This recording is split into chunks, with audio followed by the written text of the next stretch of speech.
ವೇಳೆ ಈ ಸಮಾರಂಭದಲ್ಲಿ ನಾನು ಈ ಮಾತಾಡಬೇಕಾದ್ರೆ ಯಾವುದೇ ವಿಪೋ ಅಥವಾ ಲೋಪದೋಷ ಕಂಡು ಬಂದರೆ ಯಾರು ಕೂಡ ಅನ್ಯತಾ ಭಾವಿಸಬೇಡಿ. ಕಾರಣ ಏನಂದರೆ ನಾನು ಪರಿಸ್ಥಿತಿ ಒತ್ತಡಕ್ಕೆ ಸಿಲುಕಿ ಓದೋಕ್ಕಾಗಲೇ ಇಲ್ಲ. ನಾನು ಓದಿರೋದೇ 9ನೇ ಕ್ಲಾಸು, ಕನ್ನಡ ಮೀಡಿಯಮ್. ಕಷ್ಟಪಟ್ಟು ಪಾಸಾಗಿದ್ದು SSLC, ಅದು ದುಡ್ಡು ಕೊಟ್ಟು. ಈ ವಿಚಾರ ಮಾತಾಡಬೇಕಾದ್ರೂ ಸ್ವಲ್ಪ ಇರಬಾರ್ದು. ನಾನೇನು ರಾಹುಬದ್ದೂರು ದಿವಾನರು ಮಹಾರಾಜ ವಂಶದಲ್ಲಿ ನೋಡ್ತಾನಲ್ಲ, ತೀರಾ ಗಡ್ಬಡಿಸ್ತಾನೆ. ಕೆಂಪಪ್ಪರ ಅಗ್ರಹಾರ, ಬೆನಿಮಿಲ್ ಕ್ಯಾಂಟೀನು, ಅದು ಆ್ಯಕ್ಚುಲಿ ಒಂದು ಸ್ಲಮ್ ಏರಿಯಾ. ನಾನು ಹುಟ್ಟಿದಂಥ ವಾತಾವರಣ ಅದು. ನಾವು ಒಂದೊಂದು ಊಟಕ್ಕೂ ಕಷ್ಟಪಟ್ಟಿದ್ದೀವಿ. ರಾತ್ರಿ ಹೆಂಗಾಗುತ್ತೆ ಅಂತ ಗೊತ್ತಿಲ್ಲ. ಎಷ್ಟೋ ದಿವಸಗಳಲ್ಲಿ ನೆಲನೇ ಹಾಸಿಗೆ, ಆಕಾಶನೇ ಒದಕೆ, ನಮ್ಮ ಬದುಕು, ನಮ್ಮ ಜೀವನ ಈ ಥರ ಇದ್ದಿತ್ತು. ನಮ್ಮದು ತುಂಬ ಕುಟುಂಬ, ಒಟ್ಟು ಎಲ್ಲ ಸೇರಿ 12 ಜನ. ತುಂಬ ಚಿಕ್ಕ ಮನೆ, ಭಾಳ ಸಣ್ಣ ಮನೆ ಅಂದರೆ ಎಲ್ಲೊಂದು ಕಡೆ ಇಷ್ಟು ಯಾವುದಿಲ್ಲ ಬಿಡಿ, ಚಿಕ್ಕದು, ಭಾಳ ಚಿಕ್ಕ. 4 ಚೇರ್ ಹಾಕ್ಬೋದಾಗಿತ್ತು ಅಂಥ ವಾತಾವರಣದಲ್ಲಿ ಬೆಳೆದವು ನಾನು. ತುಂಬ ಕಷ್ಟ. ಸಣ್ಣ ವಯಸ್ಸಲ್ಲೇ ತಂದೆ ಕಳ್ಕೊಂಡೆ. ಜೀವನ ಮಾಡೋದು ಭಾಳ ಕಷ್ಟ. ಯಾಕಪ್ಪ ಮಾಡೋದು ಅಂತ ಇರಬೇಕಾದ್ರೆ ಹೀಗೆ ಒಂದು ಸಣ್ಣ ಏಜ್ನಲ್ಲಿ ನನಗೆ 11ನೇ ವಯಸ್ಸು ಅಂತ ಕಾಣುತ್ತೆ. ನಮ್ಮ ತಂದೆಯವರು ತೀರೋದ್ರು. ಇನ್ನೆಲ್ಲ ಜವಾಬ್ದಾರಿ ನಮ್ಮ ತಾಯಿ ಮೇಲೆ ಬಿತ್ತು. ನಮ್ಮದು, ನಮ್ಮ ತಂದೆದು, ತಾತಂದು, ತಲೆಮಾರದು ಯಾವುದೋ ಆಸ್ತಿ ಇರಲಿಲ್ಲ. ಇಲ್ಲ ಬಡಿಸ್ತಾನ, ಅದು ಬದುಕಬೇಕಾಗಿತ್ತು. ಆ ಮನೆ ವಾತಾವರಣ ಬಿಡುವಂಥ ಸಂದರ್ಭ ಬಂತು. ಇವತ್ತು ಮುಖ್ಯವಾಗಿ ಒಂದು ಪುಸ್ತಕ ಬಿಡುಗಡೆ ಆಗ್ತಾಯಿದೆ. ನಾನು ಹೀಗೆ ಮಾತಾಡ್ತಾ ಡಬಲ್ ಆ್ಯಕ್ಟಿಂಗ್ ಮಾಡ್ತಾ ಇರ್ತೀನಿ. ನನ್ನ ಬ್ಯಾಕ್ಗ್ರೌಂಡು ಹೇಳ್ತಾ ಇರ್ತೀನಿ. ಇವತ್ತು ಸಭಾಂಗಣದಲ್ಲಿ ಸಭೆಗೆ ಬಂದಿರತಕ್ಕಂಥ ನಮ್ಮ ಪರಮ ಪೂಜ್ಯ ಅವರೆಷ್ಟು ಒತ್ತಡದಲ್ಲಿದ್ದಾರೆ ಅಂದರೆ, ಇವತ್ತು 8 ಗಂಟೆಗೆ ಬಿಟ್ಟಿದ್ದಾರೆ. ಇವತ್ತು ಬೆಂಗಳೂರಲ್ಲಿ ಸಿಕ್ಕಾಪಟ್ಟೆ ಟ್ರಾಫಿಕ್ಕು, ವಿಪರೀತ ಟ್ರಾಫಿಕ್ಕು. ಆದರೂ ಮಾತು ಕೊಟ್ಟರು ಬರ್ತೀನಿ ಅಂತ. ನಮ್ಮ ರಾಜಣ್ಣ ಇದ್ದಾರಲ್ವಾ, ನಿಂಗೆ ಯಾಕಣ್ಣ, ಮಾಡ್ತೀನಿ ಹೋಗೋಣ, ಬೇಗ ಕಳಿಸ್ಕೊಡ್ಬೇಕು ಅಂಥೇಳಿ ಭಾಳ ಪ್ರಯತ್ನಪಟ್ಟು ಇವತ್ತು ಸ್ವಾಮೀಜಿಗಳು ಬಂದಿದ್ದಾರೆ.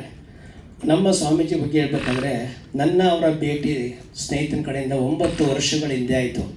ನಾನು ಬಹಳಷ್ಟು ನೊಂದಿದ್ದೆ. ಇಷ್ಟೇ ಹೇಳಿದ್ದು, ನೀನು ಧೈರ್ಯವಾಗಿರೋ, ಎಲ್ಲ ಕೆಲಸ ಆಗುತ್ತೆ ಅಂತ. ಎಲ್ಲರೂ ಏನು ಹೇಳ್ತಾರೆ ಅಂದರೆ BKS ಅಂತ ಕರೀತಾರೆ. ಇವತ್ತು ನಿಮ್ಗೆ ಗೊತ್ತಿರಬೇಕು, DKS ಅಂದರೆ ಕರ್ನಾಟಕದ ಮುಖ್ಯಮಂತ್ರಿ. ಅದಕ್ಕೆ ನಮ್ಮ ಗುರುಗಳ ಆಶೀರ್ವಾದ ತುಂಬ ಇದೆ. ಸೀನಾ ಅಂತ ಕರೀತಾರೆ, ಶ್ರೀನಿವಾಸ್ ಅಂತ ಕರೀತಾರೆ. ಭಾಳಷ್ಟು ಇದು ಮಾಡ್ತಾರೆ. ತುಂಬ ಎಲ್ಲ ಕೆಲಸದಲ್ಲೂ ಭಾಗಿಯಾಗಿರೋದು. ಇವತ್ತು ನಮ್ಮ ಗುರುಗಳು ಒಂದು ಮಠ ಬಿಡಿಸ್ತಿದ್ದಾರೆ. ಅದು ನಡುವಿನಕೆರೆ ಕಾಡು ಸಿದ್ದೇಶ್ವರ ಮಠ. ಆ ಮಠದಲ್ಲಿ ಇವತ್ತೆಲ್ಲ ತಮಾಷೆಗೆ ಹೇಳ್ತಾರೆ. ನಾನು ನನ್ನ ಮಗನಿಗೆ ಹೇಳ್ತಾ ಇರ್ತೀನಿ, ಯಾಕಂದರೆ ಆಸೆಯಿಂದ ಹೋಗಬೇಡಿ, ಆನೆ ಕಳ್ಕೊಬೇಕಾಗುತ್ತೆ ಅಂತ. ಆನೆ ಅಂದರೆ ಆರೋಗ್ಯ, ನೆಮ್ಮದಿ. ಮೊದಲನೇದು ಆರೋಗ್ಯ. ಇನ್ನು ಮಿಕ್ಕಿದೆಲ್ಲ ಮನೆ, ಮಠ, ಆಸ್ತಿ, ಚಿನ್ನ, ಬೆಳ್ಳಿ, ವಜ್ರ. ಎಷ್ಟೋ ಜನಕ್ಕೆ ಇವತ್ತು ಆರೋಗ್ಯದಲ್ಲಿ ಬಹಳಷ್ಟು ಸಮಸ್ಯೆ ಇದೆ. ಇವತ್ತು ನಮ್ಮ ಗುರುಗಳು ಆನೆ ಸಾಕಿದ್ದಾರೆ, ಕುದುರೆಗಳು ಸಾಕಿದ್ದಾರೆ, ಹಸುಗಳು, ಕರುಗಳು ಸಾಕಿದ್ದಾರೆ, ವಿದ್ಯಾದಾನ ಮಾಡ್ತಾಯಿದ್ದಾರೆ. ಪ್ರತಿ ದಿವಸ ಅನ್ನದಾಸೋಹ ನಡೀತಾ ಇದೆ ಮಠದಲ್ಲಿ. ಇವತ್ತು ನನ್ನ ಮಾತಿಗೆ ಬೆಲೆ ಕೊಟ್ಟು ಇವತ್ತು ನನ್ನ ಈ ವೇದಿಕೆಗೆ ಬಂದು ನನ್ನ ಈ ಪುಸ್ತಕ ಬಿಡುಗಡೆ ಮಾಡೋಕ್ಕೆ ಒಪ್ಕೊಂಡಿರ್ತಕ್ಕಂಥ ಸ್ವಾಮೀಜಿಗಳಿಗೆ ಈ ವೇದಿಕೆ ಪರವಾಗಿ, ನಿಮ್ಮೆಲ್ಲರ ಪರವಾಗಿ ನಾನು ಈ ಸಭೆಗೆ ಸ್ವಾಗತ ಕೊಡ್ತಾ, ನನ್ನ ಸಣ್ಣ ಇದು, ದಯವಿಟ್ಟು ನನ್ನ ಮಗ, ನನ್ನ ಶ್ರೀಮತಿ ಮತ್ತು ನಮ್ಮ ದಂಪತಿಗಳು ಎಲ್ಲರೂ 3 ಜನ ಬನ್ನಿ ದಯವಿಟ್ಟು ಪ್ಲೀಸ್. ಹೀಗೆ ಮಾತಾಡ್ತಾ ಎಲ್ರಿಗೂ ಪರಿಚಯ ಮಾಡಿಕೊಟ್ಬಿಡ್ತೀನಿ. ಎರಡು ಕೆಲಸ ಆಗುತ್ತೆ ಅದಕ್ಕೆ. ಹರ್ಷಪ್ಪಮ್ಮ ಮಂಜುನಾಥ್ ನಗರದಲ್ಲಿ ತುಂಬ ಹುಚ್ಚು. ಯಾರಿಗಾರು ಆನ್ಲೈನ್ ಸಿನಿಮಾ ಯಾವುದು ತೋರಿಸೋರು.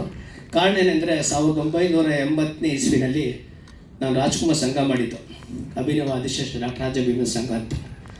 ಅದು ರಾಜ್ಯೋತ್ಸವ ಮಾಡೋದು, ಗಣೇಶನ ಕೂಡಿಸೋದು, ದುಡ್ಡು ಕೊಟ್ಟವ್ರಿಗೆ ಹಾರ ಹಾಕೋದು, ದುಡ್ಡು ಕೊಡೋರಿಗೆ ಕಲ್ ತಗೊಂಡು ಹೊಡಿಸೋದು, ಹಿಂಗೆಲ್ಲ ಮಾಡ್ತಾಯಿತ್ತು.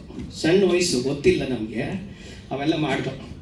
ಆ ಸಂದರ್ಭದಲ್ಲಿ ಆ ಸಂಘ ಉದ್ಘಾಟನೆ ಮಾಡಿದ್ದು ಗದ್ದೆಣಿ ಯಾರಪ್ಪ ಅಂದರೆ ನಮ್ಮ ಸಾರಾ ಗೋವಿಂದು ಮತ್ತು ಶಿವಶಂಕರ್ ಅಂತ. ಆಮೇಲೆ ಈ ಸಂಜೆ ವೆಂಕಟೇಶ್ ಇದ್ದಾರಲ್ಲ, ಇವರು ಅವತ್ತಿನ ಕಾಲಕ್ಕೆ ಅಂಬಾಸಿಡರ್ ಕಾರ್ 1980 ಅಂದರೆ ಇವತ್ತಿಗೆ ಫ್ಲೈಟ್ ಇದ್ದಂಗೆ ಅದು. ಆ ಫ್ಲೈಟಲ್ಲಿ ಬಂದು ಬೆಳಗ್ಗೆ ಇದ್ದರೆ ಎಲ್ಲ ಸಂಘಗಳು ಬೆಳಗ್ಗೆ ಇದೇ ಕೆಲಸ.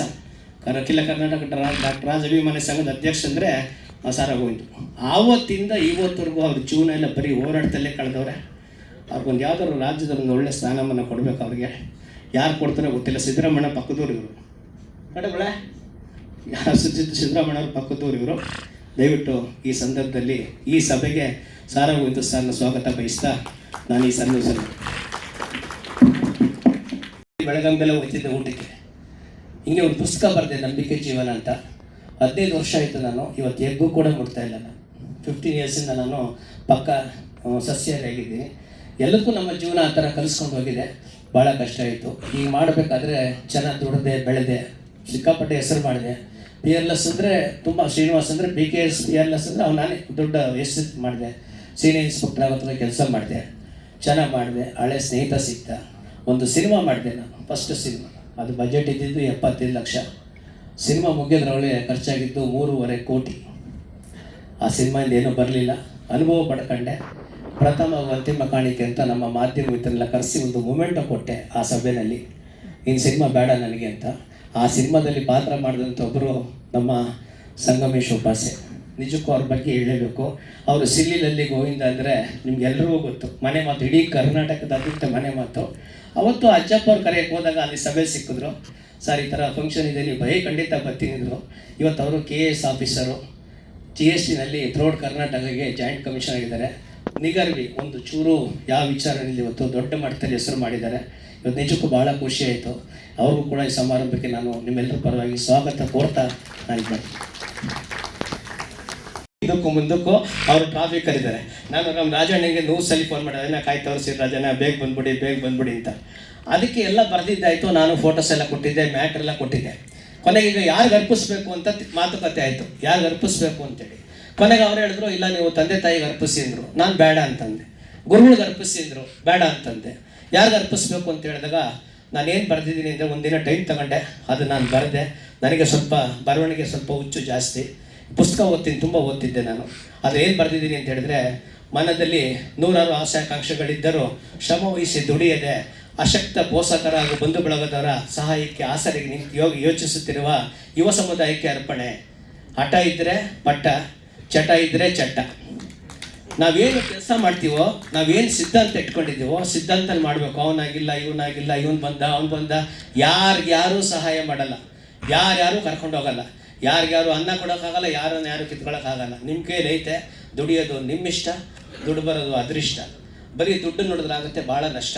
ಯಾವುದೇ ಕಾರಣಕ್ಕೂ ನಿಮ್ಮ ಕೆಲಸ ನೀವು ಶ್ರದ್ಧೆಯಿಂದ ಮಾಡ್ಕೊಂಡು ಹೋದರೆ ಪ್ರತಿಯೊಬ್ಬರು ಬೆಳೆಯೋಕ್ಕೊಂದು ಅವಕಾಶ ಐತೆ. ನಾನು ನನ್ನ ಜೀವನದಲ್ಲಿ ಯಾರೂ ನೋಡಲಿಲ್ಲ, ನನ್ನ ನೋಡಬೇಕು ಅಂತ ಪ್ರಯತ್ನ ಪಟ್ಟೆ. ಅದ್ರಲ್ಲಿ ನಾನು ಯಾವಾಗಲೂ ಗೆದ್ದುಬಿಟ್ಟೆ.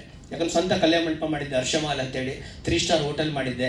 ಬಸವೇಶ್ವರದಲ್ಲಿ ಬಂಗ್ಲೆ ಕಟ್ಟಿದ್ದೆ, ಒಳ್ಳೆ ಬಂಗ್ಲೆ ತಗೊಂಡಿದ್ದೆ. 2000 ವರ್ಷದಲ್ಲಿ 2 ಕೋಟಿ ಕೊಟ್ಟು ತಗೊಂಡಿದ್ದೆ ಮನೇನ. ಎಲ್ಲ ಕೊಟ್ಬಿಟ್ಟೆ ನಾನು. ಇವತ್ತೆಷ್ಟು ನೆಮ್ಮದಿಯಾಗಿದ್ದೀನಿ ಅಂದರೆ, ಬೇಕು ಅಂದರೆ ಬವಣೆ ಜಾಸ್ತಿ, ನೋವು ಜಾಸ್ತಿ. ಬೇಡ ಅಂದರೆ ಬಾಡಿ ಹಗರ ಆಗುತ್ತೆ.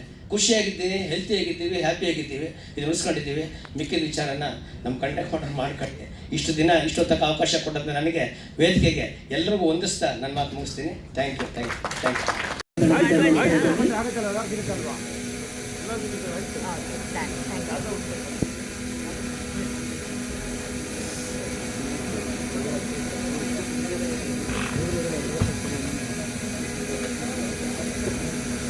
ಇದೆಲ್ಲ ನೋಡಿದಾಗ ಒಂಥರ ಆತಂಕ ಆಗುತ್ತೆ.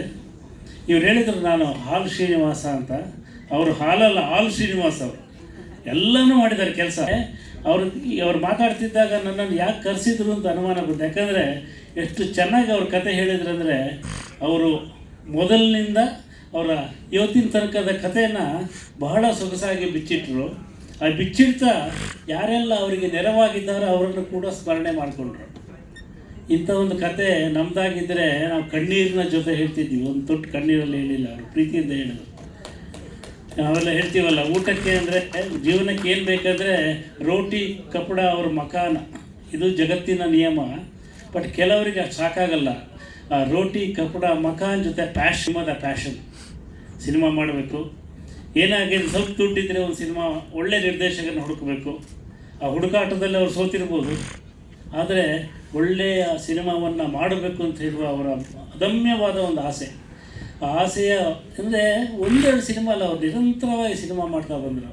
ನನಗೆ ಅವ್ರ ರಿಕೋಶಿ ಅಂತ ಒಬ್ಬ ನಿರ್ಮಾಪಕ ಸಿಕ್ಕಿದರೆ ಆ ಇಂಡಸ್ಟ್ರಿ ನಿಜವಾಗೂ ಪುಣ್ಯ ಮಾಡಿದೆ ಅಂತೇಳಿ. ಯಾಕಂದರೆ ಅಷ್ಟು ಪ್ಯಾಷನ್ನಲ್ಲಿ ಒಂದು ಸಿನಿಮಾ ಮಾಡೋದಿದೆಯಲ್ಲ, ತನ್ನೆಲ್ಲವನ್ನು ಕೊಟ್ಟು. ಅಂದರೆ ಉದ್ಯಮಕ್ಕೆ ಬರುವವರು ದುಡ್ಡು ಮಾಡಬೇಕು ಅಂತ ಬರ್ತಾರೆ, ಬಟ್ ಇವರಿಗೆ ದುಡ್ಡು ಮಾಡೋದು ಸೆಕೆಂಡ್ರಿ ಆಗಿತ್ತು, ಒಳ್ಳೆ ಸಿನಿಮಾ ಮಾಡೋದು ಪ್ರೈಮರಿ ಆಗಿತ್ತು. ಅವರ ಕಥೆಗಳ ಆಯ್ಕೆಗಳನ್ನು ನಾವು ನೋಡಿದ್ದೀವಿ, ಅವರ ನಿರ್ಮಾಪಕರನ್ನು, ಅವ್ರ ನಿರ್ದೇಶಕರನ್ನು ಆಯ್ಕೆ ಮಾಡಿದ್ದು ನೋಡಿದ್ದೀವಿ. ಈ ಪುಸ್ತಕದಲ್ಲಿ ಇಂಡಿಯನ್ ಎಕ್ಸ್‌ಪ್ರೆಸ್ನವರು ಪಬ್ಲಿಷ್ ಮಾಡಿದ್ದಾರೆ. ಎಷ್ಟು ಚೆನ್ನಾಗಿದೆ ಅಂದರೆ ಪುಸ್ತಕ ಇವತ್ತಿನ ಕಾಲಕ್ಕೆ ತಕ್ಕಂತಿದೆ. ಅಂದರೆ ಕಡಿಮೆ ಮಾತು ಹೆಚ್ಚು ಫೋಟೋಗ್ರಫಿ. ಅವ್ರು ಯಾರ ಜೊತೆ ಒಡನಾಡಿದ್ದಾರೆ, ಅವ್ರ ಜೀವನ ಹೆಂಗೆ ಬಂದಿದೆ. ಈ ಫೋಟೋದಲ್ಲಿ ಒಬ್ಬ ವ್ಯಕ್ತಿಯ ಬದುಕನ್ನು ನೋಡೋದಂದರೆ ಒಂದು ವಿಡಿಯೋ ಸಿನಿಮಾ ನೋಡ್ದಂಗೆ. ಕೆಲವು ಸಣ್ಣ ಪುಟ್ಟ ವಿವರಗಳಿವೆ, ಅದ್ರ ಜೊತೆ ಎಲ್ಲ ಫೋಟೋಗಳಲ್ಲಿ ಅವರ ಬದುಕು ಓಪನ್ ಆಗ್ತಾ ಹೋಗುತ್ತೆ. ಸಾಮಾನ್ಯವಾಗಿ ಒಬ್ಬ ನಿರ್ಮಾಪಕನ ಕಥೆ ಅಂದರೆ ಸಾರಾಗೊಂದವರಿಗೆ ಗೊತ್ತಿದೆ. ಅದು ಕನ್ನಡದಲ್ಲಿ ಒಬ್ಬ ನಿರ್ಮಾಪಕನ ಕಥೆಯನ್ನು ಬರೆದ್ರೆ ಅದು ಇಡೀ ಕನ್ನಡ ಚಿತ್ರರಂಗದ ನಿರ್ಮಾಪಕರ ಕಥೆ ಆಗಿಬಿಡುತ್ತೆ ಅದು ಇವತ್ತು. ಯಾಕಂದರೆ ಎಲ್ಲರ ಕಥೆಯೂ ಒಂದೇ. ಇವತ್ತು ನಾವು ಹೇಳ್ತೀವಿ ಪತ್ರಿಕೋದ್ಯಮ ಕಷ್ಟದಲ್ಲಿದೆ ಅಂತ, ಸಿನಿಮಾ ಅದಕ್ಕಿಂತ ಕಷ್ಟದಲ್ಲಿದೆ. ಪತ್ರಿಕೋದ್ಯಮ, ಪತ್ರಿಕೆಯ ಸುದ್ದಿ, ಪತ್ರಿಕೆಯನ್ನು ಮುದ್ರಣ ಮಾಡೋದು, ಮಾರಾಟ ಮಾಡೋದು, ಇದೆಲ್ಲ ಒಂದು ಸಂಕಷ್ಟದ ಜಗತ್ತು. ಹಲವು ಮಂದಿ ಪತ್ರಕರ್ತರು ಕೆಲಸ ಕಳ್ಕೊಂಡಿದ್ದಾರೆ. ಹೊಸ ಪತ್ರಿಕೆಗಳಿಗೆ ಹುಟ್ಟುತ್ತದೆ ಅಂತ ಯಾವ ನಂಬಿಕೆಯೂ ಇಲ್ಲ. ಟೆಲಿವಿಷನ್ ಸಂಕಷ್ಟದಲ್ಲಿದೆ, ಬಟ್ ಸಿನಿಮಾ ಅದಕ್ಕಿಂತ ಸಂಕಷ್ಟದಲ್ಲಿದೆ ಅಂತ. ಯಾಕಂದರೆ ಇವತ್ತಾದರೂ ಕೆಲವರು ಪೇಪರ್ ಓದಿದೆ ಅಂತ ಹೇಳ್ತಾರೆ, ಪೇಪರಲ್ಲಿ ಬಂದಿದೆಯಾ ಅಂತ ಕೇಳ್ತಾರೆ. ಬಟ್ ಸಿನಿಮಾ ಇವತ್ತು ಮೆಟ್ರೋದಲ್ಲಿ ಓಡಾಡುವಾಗ ನೋಡ್ತೀನಿ, ಎಲ್ಲರೂ ಮೊಬೈಲಲ್ಲಿ ಬೇರೆ ಭಾಷೆಯ ಸಿನಿಮಾಗಳ ತುಣುಕನ್ನು ನೋಡ್ತಾ ಇರ್ತಾರೆ. ಆ ಬೇರೆ ಭಾಷೆಯ ಅಂದರೆ ನಾವು ಹೇಳ್ತೀವಿ ಬೇರೆ ಭಾಷೆ ನಮ್ಮಲ್ಲಿ ಬರೋದು. ಮನುಷ್ಯನಿಗೆ ತನ್ನ ಭಾಷಾ ಪ್ರೇಮವನ್ನು, ತಾಯಿ ನುಡಿಯ ಪ್ರೇಮವನ್ನು ಮೀರಿಸುವಂಥ ಮನೋರಂಜನೆಯನ್ನು ಬೇರೆಯವ್ರು ಕೊಟ್ಟರೆ ಎಲ್ಲ ಮರ್ತೋಗ್ಬಿಡುತ್ತಾ ಅಂತ ನನಗೆ ಅನಿಸೋದು. ನಮ್ಮ ಭಾಷೆಯಲ್ಲಿ ಬರಲಿ, ನಮ್ಮ ಭಾಷೆ ಸ್ವಂತ ಸಣ್ಣ ಒಂದು ಪ್ರೀತಿ ಕೂಡ ಇಲ್ಲದೆ ನಮ್ಮ ಎಲ್ಲ ನಿರ್ಮಾಪಕರನ್ನ ಕಡೆಗಣಿಸಿ, ನಿರ್ದೇಶಕರನ್ನ ಕಡೆಗಣಿಸಿ, ಚಿತ್ರರಂಗವನ್ನು ಕಡೆಗಣಿಸಿ ಕೇವಲ ಎಂಟರ್ಟೈನ್ಮೆಂಟ್ ಅಂತ, ಅದು ಬಹಳ ಒಳ್ಳೆಯದಲ್ಲ. ಅದು ನಾವು ಡಾಕ್ಟರ್ ರಾಜ್ಕುಮಾರ್ ಕೇವಲ ಎಂಟರ್ಟೈನ್ಮೆಂಟ್. ಈ ಸಮಾರಂಭದ ವೇದಿಕೆ ಮೇಲಿರುವ ನೊಣವಿನಕೆರೆ ಮಹಾಸಂಸ್ಥಾನದ ಪರಮ ಪೂಜ್ಯರ ಪಾದಗಳಿಗೆ ವಂದಿಸುತ್ತಾ, ವೇದಿಕೆ ಮೇಲಿರುವ ಎಲ್ಲ ಗಣ್ಯರೇ, ಇಂದಿನ ಸಭೆಯ ಕೇಂದ್ರ ಬಿಂದು ನಮ್ಮೆಲ್ಲರ ನೆಚ್ಚಿನ ಪ್ರೀತಿಯ ಆತ್ಮೀಯ ಗೆಳೆಯರಾದಂಥ ಬೆಂಕೋಶ್ರೀಯವರೇ, ಆಗಮಿಸುವ ಬೆಂಕೋಶ್ರೀಯ ಹಿತೈಷಿಗಳೇ, ಅಭಿಮಾನಿಗಳೇ, ಬೆಂಕೋಶ್ರೀಯವರ ಬಗ್ಗೆ ಮಾತನಾಡಬೇಕು ಅಂತ ಹೇಳಿ ನನಗೆ ಈ ಒಂದು ವೇದಿಕೆಯಲ್ಲಿ ಅವಕಾಶವನ್ನು ಕೊಟ್ಟಿದ್ದಾರೆ. ಬಹುಶಃ ನಾನು ಕೆ ವಿ ಚಂದ್ರಶೇಖರ್ ಅವರು ಮಾತನಾಡಿಕೊಂಡು ನಾವೇನು ಮಾತನಾಡೋದು ಬೆಂಕೇಶ್ವರಿ ಅವ್ರ ಬಗ್ಗೆ, ಏನೇನು ಅಭಿಲಾಷೆಗಳಿತ್ತು, ಏನೇನು ಕಷ್ಟಪಟ್ಟರು, ಎಲ್ಲವನ್ನ ನೀವು ಹೇಳ್ಕೊಂಡಿದ್ದೀರಿ. ಬಹುಶಃ 1983ರಲ್ಲಿ 82 ಗೋಕಾಕ್ ಚಳುವಳಿ ಆದಮೇಲೆ 83ರಲ್ಲಿ ನಾನು ರಾಜ್ಕುಮಾರ್ ಅಭಿಮಾನಿಗಳ ಸಂಘವನ್ನು ಪ್ರಾರಂಭ ಮಾಡಿದೆ. ಕರ್ನಾಟಕದಾದ್ಯಂತ ಸುಮಾರು 10,000 ಸಂಘ